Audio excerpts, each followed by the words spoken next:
The Imperial flagship was called Star Throne, and it moved through space, like a quiet mountain of steel and gold. The halls were wide, the lights were soft, but every corner had guards with dark rifles and hard eyes. The human envoy Aiden Vale walked between them with empty hands and a steady face. He was not tall compared to the aliens around him, but he kept his shoulders straight like a soldier who refused to bend. The Empire had invited humanity after years of silence, and no one trusted it. The nobles whispered that humans were weak or wild, or both. Aiden did not answer the whispers, he listened instead. Today was a sacred day on the flagship.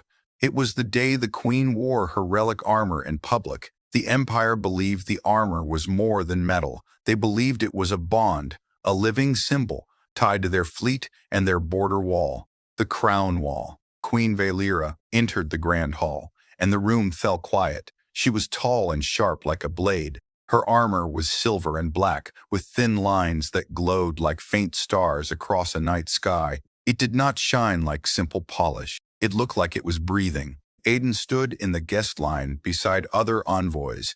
He watched the armor more than he watched the Queen. He had learned that in courts, the truth often hid in objects, not in words.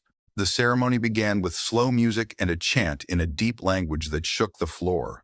Nobles lifted their hands in respect. Priests carried a small case of crystal and placed it near the Queen's armor stand. Then the lights dimmed just a little, as if the ship itself held its breath. For a second, nothing happened. And then the relic armor made a sound, not loud, but sharp, like a glass string, snapping. The glowing lines on it flickered. Queen Valera froze, her eyes widened, and her claws tightened on the edge of her cape. She looked as if someone had stabbed her without touching her. The chant stopped. Guards stepped forward, and the grand hall air turned cold. The Queen turned her head slowly, scanning the crowd. She spoke with a voice that cut through bone. "Who touched my armor?" Some nobles gasped. Others backed away as if the question itself could burn them. The priests rushed to the crystal case and checked the seals as if to prove they were innocent. The Queen's guard, Captain Leth, shouted orders. Doors sealed shut. Heavy locks dropped into place. A warning tone echoed once, then stopped. The ship went into silent security mode. Queen Valera raised her hand, and the guards aimed their rifles at the crowd. She did not need to shout again to make fear grow. "Someone broke the old law," she said. "Someone touched what cannot be touched." A noble near the front fell to his knees and cried that he never went near the armor. Another pointed at a rival and screamed. Blame moved like fire. Aiden kept his eyes on the armor again. The glowing lines still flickered, but now in a pattern, not random, like a sick heartbeat. His gaze dropped to the floor near the armor stand. He saw a thin smear of dark dust, almost like ash. He saw a tiny broken strip of seal film near the crystal case, as if someone had peeled it and pressed it back, and he smelled something faint under the incense. A burned metal smell like old engines Aiden had smelled that once in human ships after a sabotage test.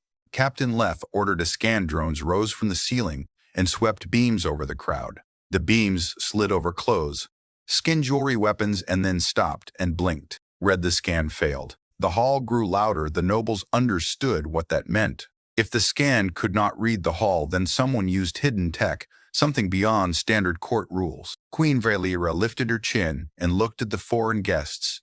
Her eyes locked onto the human section. "You came after long silence," she said. "You came with no gifts and no tribute." Several nobles hissed in agreement.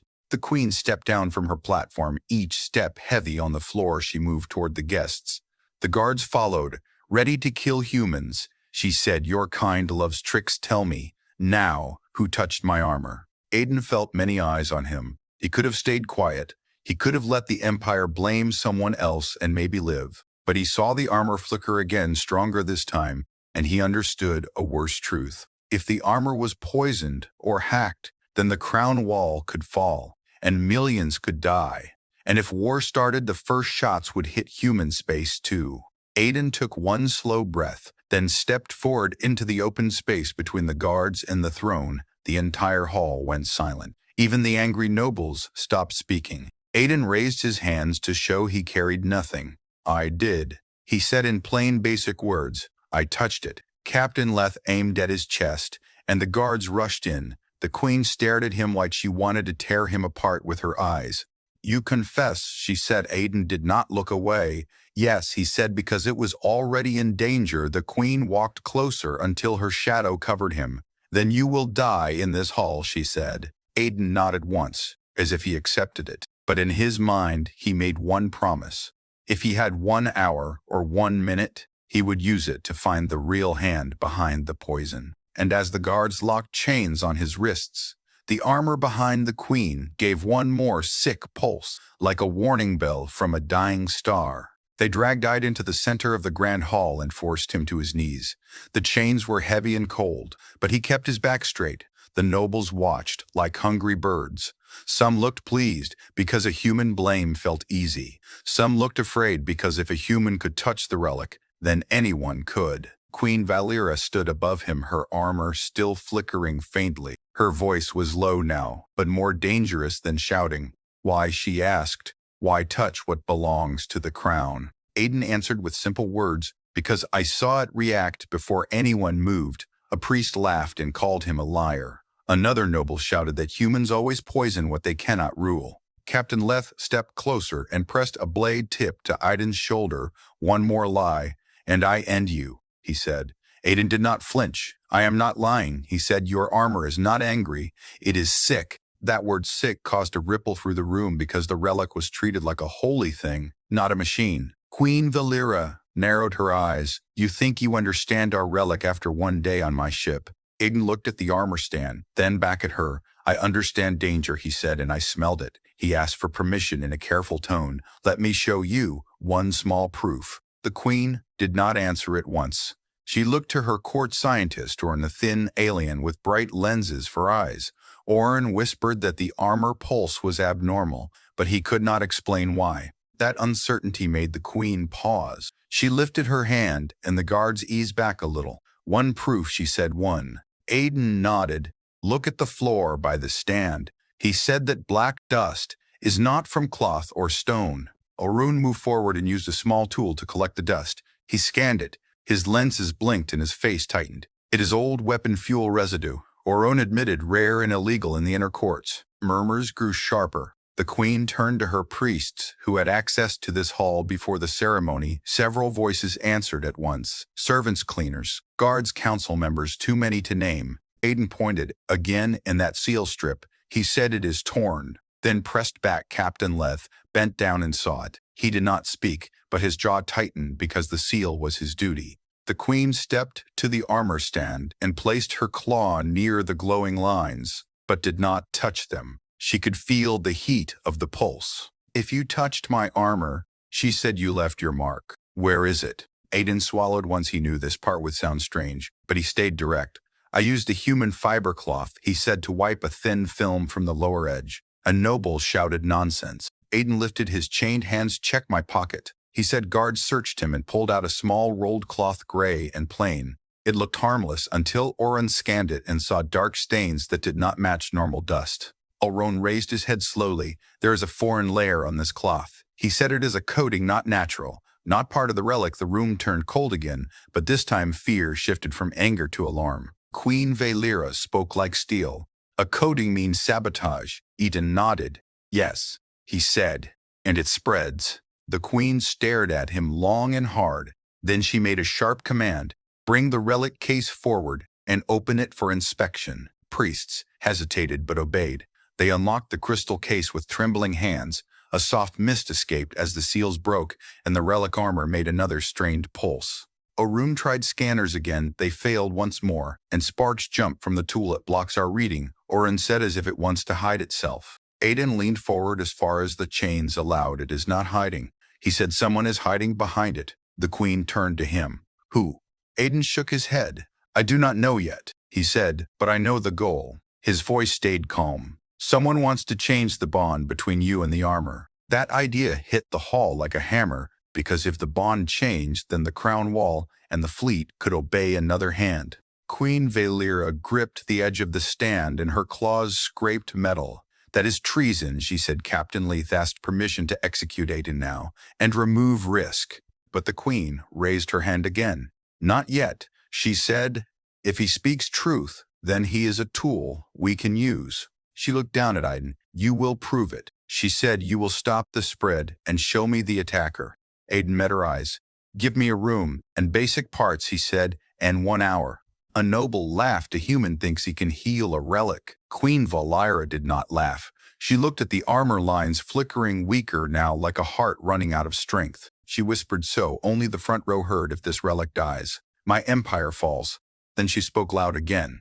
Take him to a guarded workshop, she commanded. If he lies, kill him. If he succeeds, bring him back alive. As guards pulled Aiden up and marched him away, he saw something small that made his stomach tighten. Lord Cizir, standing near the council ring, wore a calm face, but his eyes followed the relic pulse with quiet interest, not fear. And when the armor gave a sudden weak flicker, Cizir smiled for half a second, then hid it. I'd done understood then that the enemy might be closer than anyone wanted to admit.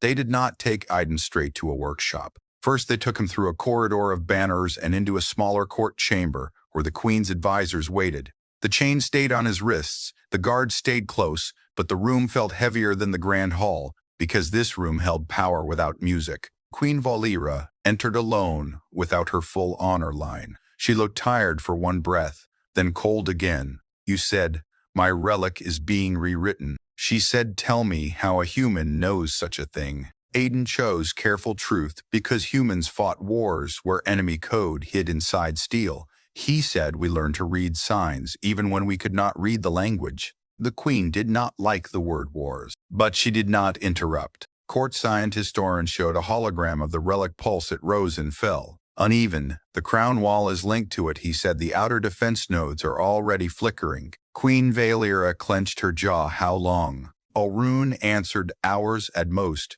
A council member demanded immediate executions to scare the traitor into stopping. Another demanded the foreigners be blamed and thrown into space. The queen listened, then turned back. To Aiden, name the attacker, she said, or die now. Aiden looked at the council faces and saw the trap. If he named wrong, he would die, and the traitor would win. If he named a random servant, the real faction would hide deeper. He chose the only safe answer. I cannot name them yet, he said, but I can find the method. The room erupted in anger. Queen Valira rose from her seat. You refuse. Aiden kept his voice steady. I refuse to guess. He said, give me access to the armor, and I will bring you proof. The queen stared at him. Then she did something unexpected. She called for a public session in the grand hall again. Within minutes, the hall was filled. The nobles returned hungry for blood and story. The queen stood beside her relic armor, which now flickered so weak it almost looked like dying starlight. Captain Leth announced the queen's decree. This is a trial of truth. The attacker will be exposed before the hour ends. The queen faced the crowd. The human confessed to touching my armor, she said. He claims he did it to stop poison. Shouts rose. Some demanded his death. Now others demanded the armor be hidden away. Aiden stood in chains beside the armor stand and spoke loud enough for the front rows. There is a film on the relic. He said, it is not part of it, and it blocks your scans. Aron demonstrated the scan failure again. Sparks jumped, and the tool died in his hands. The crowd went quiet because they saw the proof with their own eyes. Queen Valira raised her hands. Silence. She ordered, and the hall obeyed. Then she asked Aiden the hardest question. If your kind can heal this, then why did you not offer help first? Why confess only after I roared? Aiden answered, simply because in your court a human who touches sacred things is killed. He said, I had to step forward before the blame ran wild. That line made even some hostile nobles pause because it sounded like courage, not excuse. The queen gave him a narrow chance. You will speak your method now, she said, and if you fail, you die before the crowd. Aiden nodded. I need heat light and seal gel, he said, to burn off the film reveal, hidden marks, and stop it from returning. Laughter rolled through the nobles again because it sounded too simple. Then the relic pulse hit hard. A bright flicker went through the armor lines, and the great screen above the throne showed a map of the border crown wall. One section blinked red, then returned, then blinked again. Panic rose like a wave because everyone understood what that meant. Captain Lath barked orders to ship officers, and the hall security shields activated. Queen Valira turned pale for one moment, then recovered. She looked at the nobles with a voice like thunder. This is not about pride anymore, she said. This is about survival. She pointed at Aiden. You will try. Guards began to escort him out toward a workshop. But as they passed the council ring, Aiden caught the same small detail again. Lord Sazier stood with hands behind his back, calm, while others panicked. He watched the wall flicker like a man watching a clock count down. Aiden leaned slightly toward Captain Leth and spoke low. Watch Lord Sazier. He said he is too calm. Leth did not answer, but his eyes shifted. As they moved through the corridor, alarms began to hum in the walls, not loud yet, but rising like distant thunder. And Aiden knew the traitor might act sooner than expected, because now the human had been given time to fight back. The workshop they gave Aiden was not a clean lab. It was a storage bay filled with spare ship parts and repair tools. 2 guards stood inside and 2 stood outside the door. Captain Leth watched through a glass panel like a hawk. They unlocked Aiden's chains, but kept a shock collar on his neck. As a warning, Oron brought a small crate of parts, coils, lamps, power cells, sealing gel, and a scanning lens. This is all we can spare. Oren said the fleet is preparing for a crown wall drop. Aiden did not waste time. He pulled a metal table to the center and began building a simple rig. He wrapped a coil around a heat plate and connected it to a power cell. Then he mounted a bright lamp above it using a pipe frame. One guard laughed. You think a cooking plate will save the relic? Aiden answered without looking up. Heat breaks. Films, he said. Light shows. Liza frowned but watched closely because he had no better plan. Aiden asked for the stained cloth from earlier. He placed it under the lamp. An increased brightness, a pattern appeared in the stain. Thin lines like writing, but not letters, more like code marks. Orun leaned in. Those are not random, he said. Aiden nodded. A control layer. He replied, it is meant to bond with your relic, like a parasite.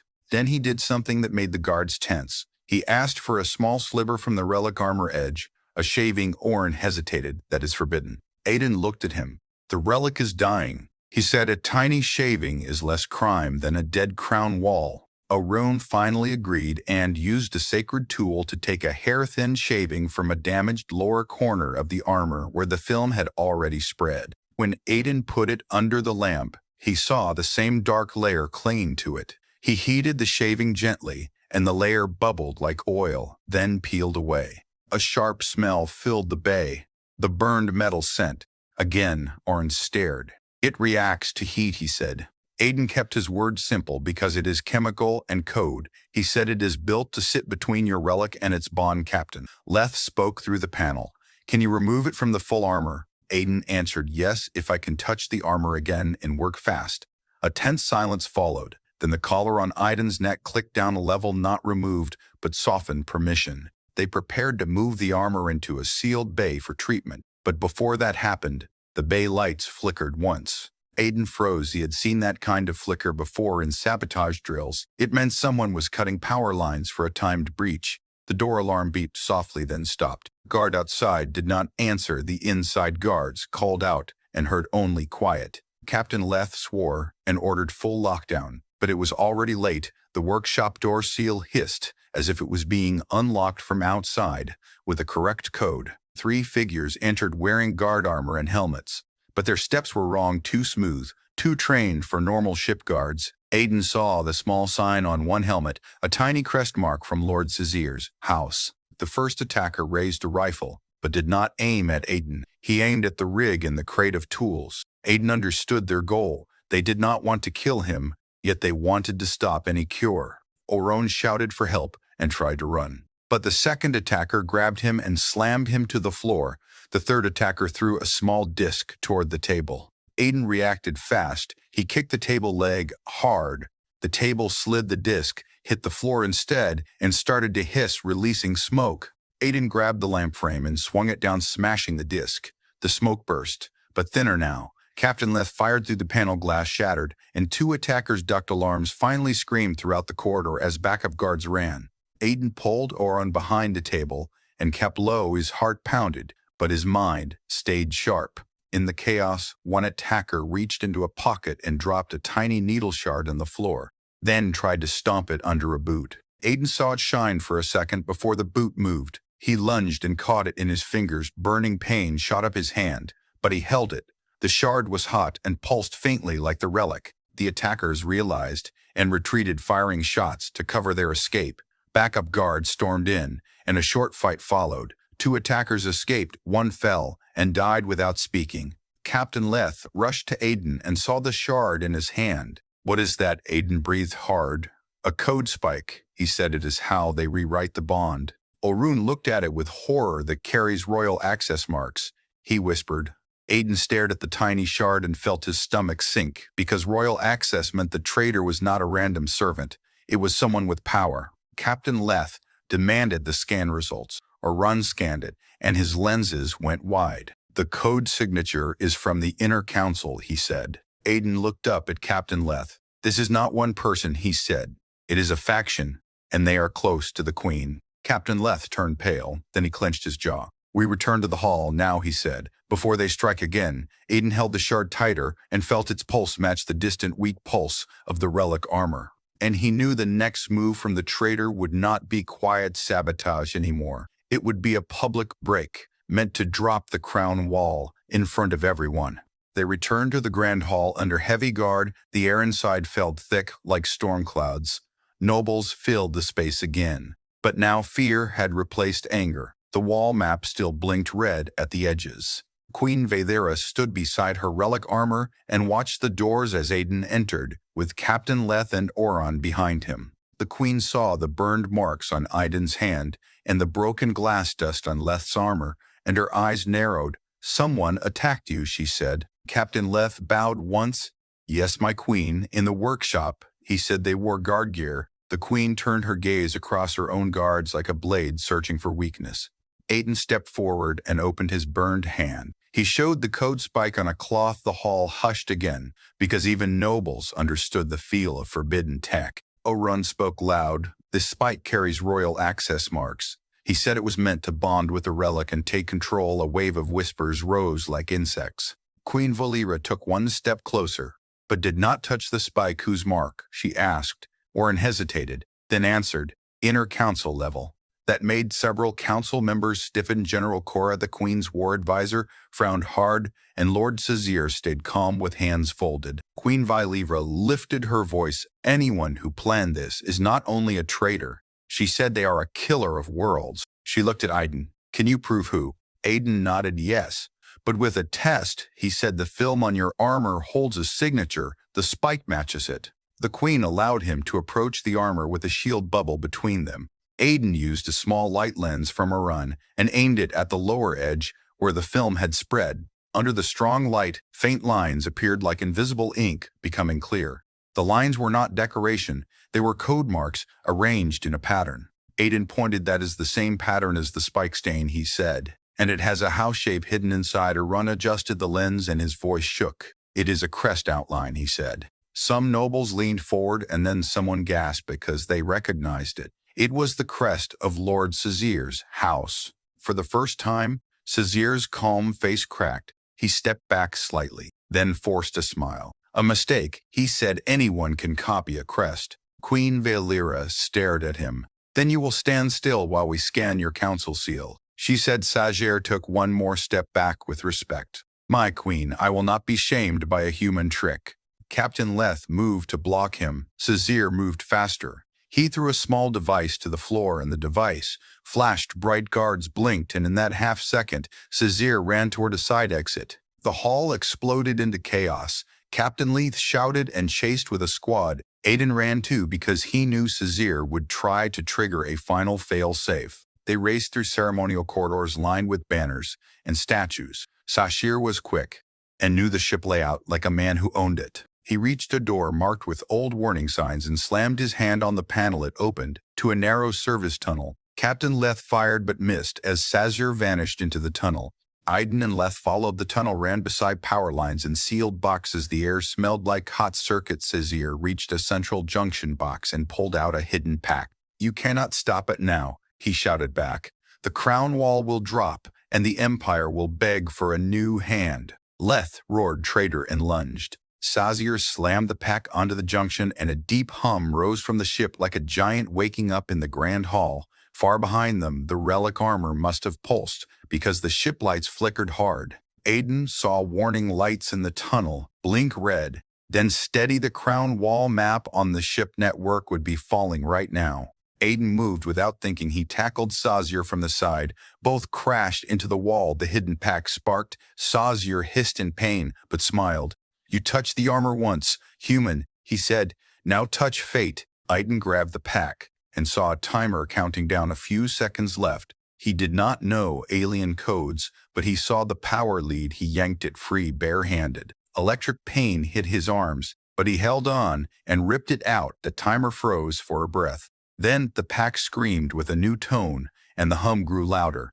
Captain Leth pinned Sazier to the floor and shouted for engineers. Aiden stared at the pack and realized the worst truth. This was not the main device. It was only a trigger for the one already on the relic armor. They had seconds, not minutes. They dragged Sazier back to the hall under guard, but as they entered, they saw the relic armor lines crack into bright, jagged patterns. Queen Valera stood rigid, her face pale. The crown wall map above her throne flashed red across many sectors. The outer defenses were dropping, and Aiden knew his simple heat and light method was not enough anymore. He needed a deeper human answer, one that would expose a secret humanity had kept for a long time. The Grand Hall shook slightly as distant systems changed power routes. Officers ran along the walls, speaking into comms. Nobles cried out. Some begged the queen to flee. Some demanded Sazier be torn apart at once. Queen Valera did not move from the relic armor. She stared at the spreading cracks in its glow, as if she could hold it together by will alone. Captain Leth threw Sazier to the floor in chains. Sazier laughed softly. Even now you cannot stop the fall, Sazier said. The crown wall will obey the next bond. Queen Valera turned her head slowly. Her voice was quiet and full of rage. You wanted my empire, she said for pride. Sazier smiled for order. He replied, your fear. Rule is old. The wall needs a new hand. The queen raised her claw as if to kill him, then stopped, because the armor pulsed again, and this time the pulse felt like pain spreading through the ship. Oron shouted from his console. The bond is tearing. He said if it snaps, the crown wall will drop. Fully. Queen Valera looked at Aiden. Can you save it? She asked. All eyes turned to the human envoy. Aiden felt the weight of the room like a planet on his shoulders. He could lie and die. He could speak truth and change everything he chose. Truth, yes, he said, but it will cost. Queen Valera took one step closer. Name. The cost. Aiden swallowed once. Humans have an old method, he said. We call it echo binding. It can restore a broken link by using a living mind as a bridge. Oron blinked hard. A mind, he whispered. You mean you must connect yourself to the relic?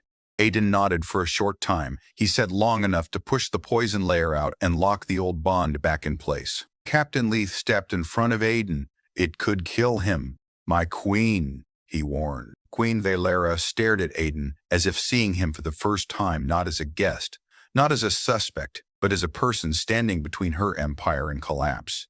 Why would you do this? She asked. Aiden answered in simple words, because if your wall falls, your war will spill into human space too, he said. And because I stepped forward already, I will not step back now. For a moment the hall was silent, except for the alarms far away. Then the queen made a choice that shocked many. She lowered her head slightly. Then I accept your bridge, she said, and I swear before my court, if you save the relic, you will not be harmed by my hand. Aiden nodded once.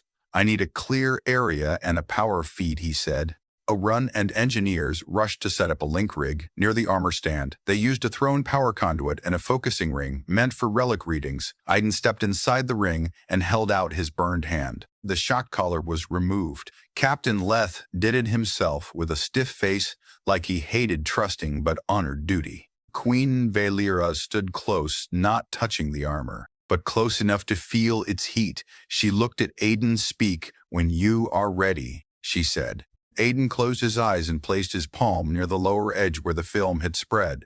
He did not touch the armor directly. He touched the airfield around it as the ring activated. A low hum rose and the armor lines brightened, then dimmed, then brightened again. Aiden's breath caught as if cold water filled his lungs. Images flashed in his mind, not pictures but feelings. Old battles, old oaths, the sense of a wall stretching across stars. Oron shouted readings. He is sinking. Sazier on the floor began to struggle. No, he hissed. Break him! Guards held Cesare down. Aiden felt the foreign film like sticky darkness between him and the relic bond. He pushed against it with his thoughts, not fancy words, just force and focus, like he was pushing a door closed against a storm. His hands trembled, blood dripped from where the heat had burned him earlier. Queen Valera watched with tight lips, her claws dug into her own palm. Then the relic armor gave a sharp pulse and the dark layer began to peel away in thin strands, like smoke pulled into a vent. Run cried out, "The poison layer is moving." Aiden pushed harder. His voice came out, "Rough seal it now." He said. Engineers sprayed neutral seal gel onto the lower edge. The gel flashed under the lamp and hardened like clear skin. The relic lines steadied the jagged, cracked patterns, smoothed the glow, became even like a calm heartbeat. Above the throne, the crown wall map blinked red one last time, then shifted back to stable light across the border sectors. A roar of relief filled the hall. Aiden swayed and fell to one knee. Captain Leith grabbed him to keep him from collapsing. Queen Valera stared at her armor, then at the map, then back at Aiden. For the first time, her voice softened. "You saved it," she said. Aiden breathed hard. "It will hold," he whispered. "But you must purge your court." Queen Valera turned toward Cesare. Her eyes were ice. "You wanted my wall," she said. "Now you will watch it obey me." Guards dragged Cesare away, screaming. The queen faced the nobles and spoke so all could hear. "The human did touch my armor," she said, "but not as a thief. He touched it as a shield." Some nobles looked shocked. Others looked angry, but none dared speak against the crown. After seeing the wall return, Queen Valera stepped down and stood before Aiden. "From this moment, humans are under crown oath as allies," she declared, "not guests." Aiden lifted his head, tired but steady, and the hall felt different. Not friendly yet, but changed, like a door unlocked, as officers began to calm the ship, and the alarms faded. Warren checked one last scan, and his lenses went wide. "My queen," he said slowly. The relic sent a warning through the bond. Queen Valera stiffened. "What warning?" Orn clicked at Aiden. Then at the queen. "Another relic node is already compromised," he said, "far from the ship." And in that moment, Aiden understood this was not the end of the story. It was only the first step into a larger war hidden inside holy metal.